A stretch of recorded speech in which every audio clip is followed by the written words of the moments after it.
Hello. Ito lang ibahagi ko sa inyo about natutunan ko sa mga Bibles online at saka pagbabasa at pagpa-followers. Ganito, habang nabubuhay tayo sa mundo, hangga't nandito tayo sa mundo, magsisi na tayo sa mga kasalanan natin.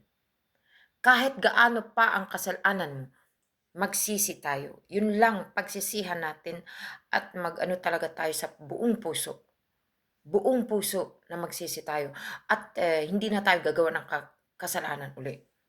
Papatawarin tayo ng Panginoon. Kahit ano man ang ginawa natin.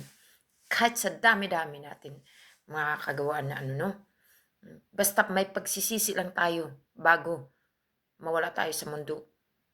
Kasi ang sa kabilang buhay is, ang kabilang 'di ba pag namatay ang tao sa peace of mind, may hukuman tayo doon naghihintay sa kabila. May hukuman. Pero kung nawala ka sa mundo, tapos hindi ka nagsisi, hindi ka nag-ano sa Panginoon, sa mga salita ng Panginoon, it's too late.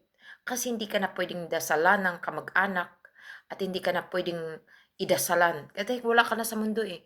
Ang pagsisisi kasi habang buhay pa tayo, may buhay pa tayo. Ang pagsisi natin sa mga ginagawa natin kasalanan.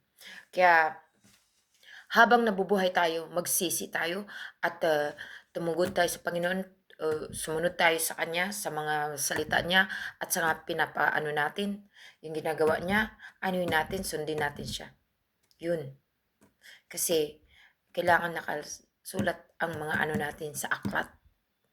Ako din dati, alam mo, dati, ano din ako, pero nagbalik loob ako at nagbasa ako ng nagpapalower ako. Naintindihan ko lahat ang mga ano. Kaya, magsisi tayo sa lahat ng bagay.